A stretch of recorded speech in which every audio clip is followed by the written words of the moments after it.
न देखें, अपने अपने मोबाइल फोन रखें और बहुत ऐसे बात कोई चीज बगैर मोबाइल को देखें प्लीज। वो कह रहे हैं रोज जाता हूँ, मंसूबे से बोला आगे बढ़ने वाला आज वो काउंसिल जनरल साहब भी आएंगे पाकिस्तान में, एम्बेसडर साहब भी आएंगे, ये बैठिए। अस्सलाम वालेकुम मैम, मैं आप बैठिए तो आपको बड़ा इंटरेस्टिंग किस्सा सुना दूं मैं कनाडा का। हो सकता है आप कभी कनाडा पोस्ट में वहाँ जाकर ठीक कर दें चीज़ें।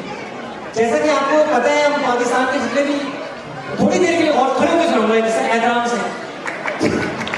अरे खड़े होकर क्या करेंगे अम्मा जी ने आपका सब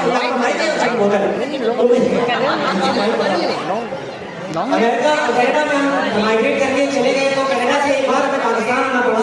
तो आपको पता है पाकिस्तानी जो मिडिल क्लास लोग होते हैं पूरे घर के पासपोर्ट एक पाउच में रखते हैं और वो पाउच एक हैंड कैरी में रखते हैं। हमारी सोच होती है कि यार खाना खासा कुछ हो गया तो बस ये लेके भाग जाएंगे, क्योंकि पॉजिटिव सोचें कमी आती है पाकिस्तान में। अक्सर किसी पाकिस्तानी से पूछो कि पाकिस्तान के लिए क्या कर सकते हो तो वो कहते हैं मैं जान दे सकता हूँ। मुझे काम कर सकते हो? नहीं, मैं जान दे सकता हूँ। उनको अच्छा पाकिस्तान एम्बेसी फोन करो तो वो हेलो अस्सलाम वालेकुम कैसे, ये नहीं पूछते। फोन करते डायरेक्ट काम पे आते हैं। बेगम ने फोन किया, खातून ने कहा बोले, तो बेगम ने कहा मेरे सामने तो मेरे हस्बैंड जो है वो मेरा पासपोर्ट लेकर पाकिस्तान चले गए गलती से। क्या भाग गया बेटा वो, छोड़ दो उम्मीद, छोड़ दो। मेरी बेगम को भी शक हो गया कि वाकई क्यों भाग गया। तो मैंने 3-4 हफ्ते लगा के उन्हें बनाया।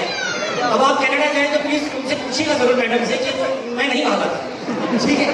ये बताना चाह रहा था। अच्छा, मैं यहाँ स्टैंड अप करने तो नहीं आया था, मगर इतने सारे लोग बैठे तो मैं आपको सूखा भी नहीं छोड़ूंगा।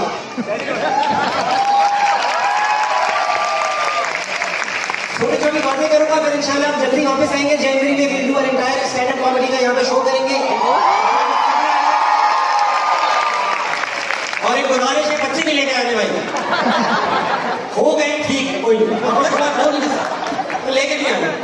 इसलिए नहीं कि मैं ऐसी बात कर दूंगा जो ये नहीं सुन सकते, ये सुनने नहीं देते कुछ। तो मैं जब 5 साल पहले